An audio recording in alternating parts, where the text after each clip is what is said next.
दुनिया में हर जगह रूस और यूक्रेन के बीच छिड़ी युद्ध के बारे में अभी चर्चाएं चल रही है। हमारे देश में पिछले कई महीने से यूपी चुनाव के बारे में बहुत ज़्यादा चर्चाएं थी, लेकिन अब हमारे देश में भी यूक्रेन और रूस युद्ध के बारे में चर्चाएं आम हो गई हैं। दुनिया के ज़्यादातर देश नहीं चाहते हैं कि युद्ध हो। आप भी नहीं चाहते हैं कि युद्ध हो और हम भी नहीं चाहते हैं कि युद्ध हो। कोई नहीं चाहता है कि युद्ध हो। और ऐसी हालत में जब युद्ध छिड़ गया है तो हमें क्या करना चाहिए, चलिए जानते हैं इसके बारे में हकीकत। आखिर रूस ने यूक्रेन पर क्यों हमला किया, क्या वजह थी, क्यों चर्चाएं इसकी आम हो गई है। चलिए शुरू करते हैं। कहानी शुरू होती है 10 नवंबर 2021 को, जब रूस ने पहली बार यूक्रेन बॉर्डर पर अपने सैनिकों को तैनात करना शुरू किया। 28 नवंबर 2021 तक ये बात क्लियर हो चुकी थी कि रूस ने यूक्रेन बॉर्डर पर अपने लगभग 1000 सैनिकों को तैनात कर चुके हैं और अब किसी भी वक्त वो हमला कर सकते हैं। अमेरिका, इंग्लैंड, फ्रांस और कई सारे यूरोपीय देश और इसके अलावा नाटो और यूरोपीय संगठनों ने कहा कि अगर रूस यूक्रेन पर हमला करता है तो इसका कड़ा से कड़ा जवाब दिया जाएगा। इसी बीच अमेरिका बताता है कि रूस यूक्रेन पर 16 फरवरी को हमला करने वाला है। तो पुतिन को ये बात मालूम चलता है कि अरे भैया, हमला तो हम करने वाले हैं। अमेरिका को कैसे पता चल गया? 16 फरवरी बीत गया और उसके बाद हमला नहीं हुआ यूक्रेन पर। तो इसके बाद लोग सोचने लगे कि ये खबर शायद झूठी थी। इसके बाद 24 फरवरी को रूस के राष्ट्रपति ने ऐलान करते हुए यूक्रेन पर हमला बोल दिया और कई बम धमाके किए। इसी के साथ यूक्रेन के कई इलाकों में बम धमाके हमें सुनने को मिलते हैं, जो हम लोगों ने कई सारे न्यूज़ चैनल पर देखे। कि आखिर रूस ने हमला क्यों किया, क्या वजह रही है इनकी, चलिए जानने की कोशिश करते हैं। पुतिन ने कहा कि हम डोनेस्क पीपुल्स रिपब्लिक और लुहांस्क पीपुल्स रिपब्लिक को आज़ाद देश के रूप में मान्यता देते हैं, जबकि अगर यूएन के हिसाब से देखा जाए यूक्रेन का मानचित्र, तो लुहांस्क और डोनेस्क ये दोनों अभी वर्तमान में यूक्रेन के राज्य हैं, जबकि इसको अभी रूस ने अलग से मान्यता दे दिया है। ये दो क्षेत्र लुहांस्क और डोनेस्क ये वर्तमान यूक्रेन में हैं और यहाँ पिछले कई सालों से हमले हो रहे हैं और इनके कुछ इलाके पर रूस इलीगल तरीके से कब्जा भी जमाए हुए है। इन एरिया में कुछ लोग रसिया बोलने वाले हैं और कई सालों से अपना अलग कंट्री को लेकर के मांग कर रहे हैं। रसिया ने इन्हीं का फ़ायदा उठाते हुए इन हिस्सों में घुसा और घुस करके बमबारी करना शुरू कर दिया और बमबारी करते करते वो अब चाहता है कि यूक्रेन की राजधानी कीव तक पहुँचे और इसी तरह पूरे यूक्रेन पर हम कब्जा जमा लें। ऐसा रूस ने पहली बार नहीं किया है, वो अक्सर अपने पड़ोसी देशों पर इसी तरह से हमला करते आ रहा है।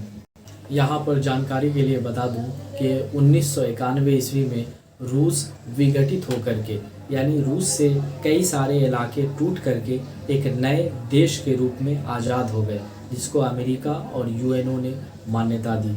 वो देश हैं Ukraine, Georgia, Belarus, Slovakia, Lithuania, Armenia, Latvia, Romania, Croatia, Kazakhstan, Azerbaijan, Uzbekistan और भी कई सारे देश हैं जो रूस से ही अलग होकर के एक नए स्वतंत्र देश बने हैं। रूस चाहता है कि इन देशों पर हम फिर से हमला करके कब्जा जमा लें और बहुत बड़ा देश और मजबूत देश हम फिर से बन जाएं।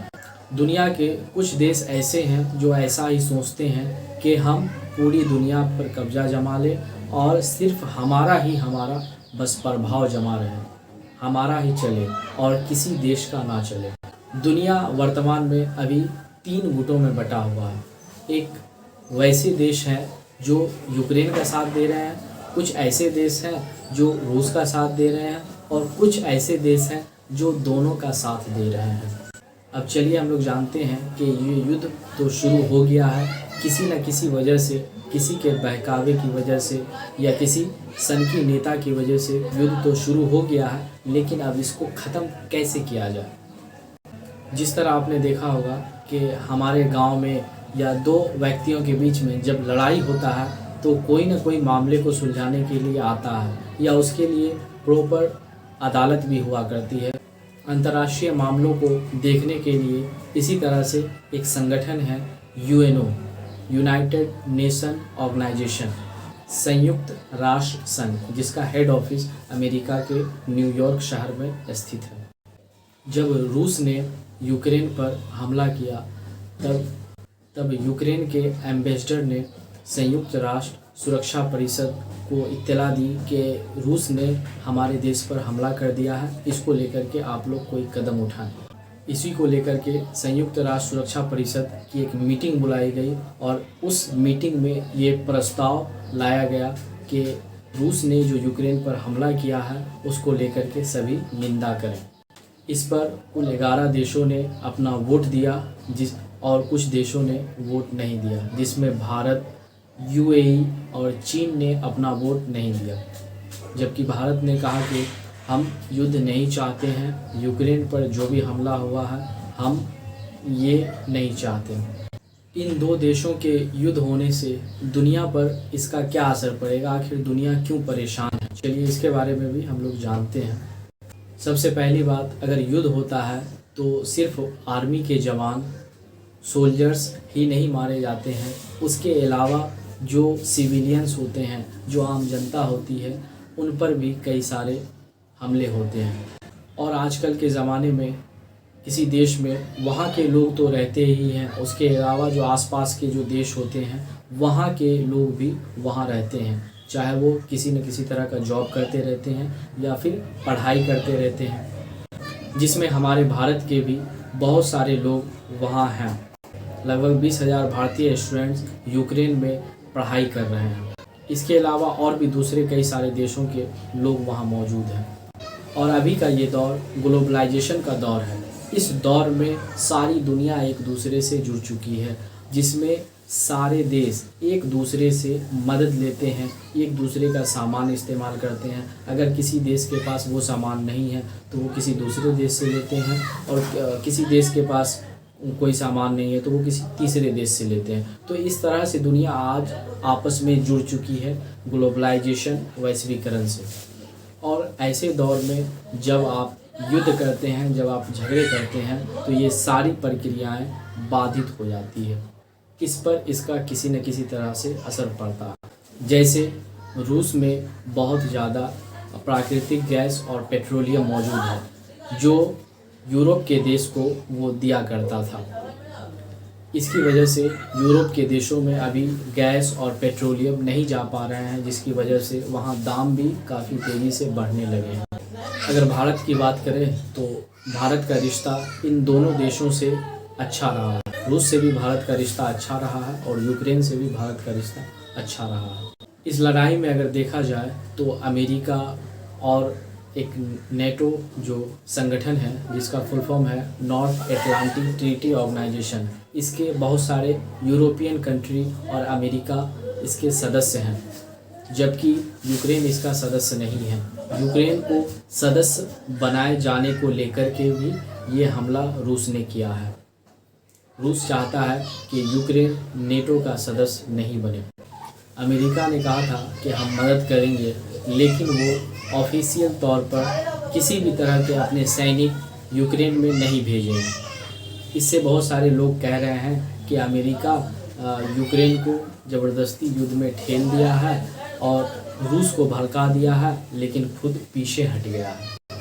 इसमें यूक्रेन के लोगों को अगर देखा जाए तो यूक्रेन के लोग बड़े ही साहसी हैं और वो नहीं चाहते कि युद्ध हो। इसमें बहुत सारे, अगर रूस के लोगों को भी देखा जाए तो बहुत सारे रूस के लोग भी नहीं चाहते हैं कि युद्ध हो। वो चाहते हैं कि शांति बना रहे, दोनों देश आपस में मजबूत बने और दोस्ताना संबंध रहे। इसी बीच यूक्रेन के राष्ट्रपति ने कहा कि अगर रूस हम पे हमला किया है तो हम उसका जवाब देंगे। हम नहीं चाहते हैं कि युद्ध हो, लेकिन अगर रूस ने हमला कर दिया है तो हम उसका जवाब देंगे। इसके लिए हमारे पूरे सैनिक तैयार हैं और इसके अलावा हमारे देश के हर नागरिक लड़ाई करने को तैयार है। और यूक्रेन के राष्ट्रपति के आप कई जगह देख रहे होंगे जिसमें वो खुद सोल्जर्स बने हुए हैं और मैदान में डटे हुए हैं, क्योंकि यूक्रेन में रूस के मुकाबले में सैनिक बहुत कम हैं। इसीलिए अब यूक्रेन ने अपने सिविलियंस को, अपने आम जनता को ट्रेनिंग देना शुरू कर दिया है और कहा है कि अब आप लोगों को भी आना होगा और रूस से लड़ना होगा, क्योंकि हमारे देश में रूस के मुकाबले में हथियार और सोल्जर्स कम है। तो इसलिए आप लोगों को भी आना होगा और आप लोग आएँ और युद्ध लड़ें।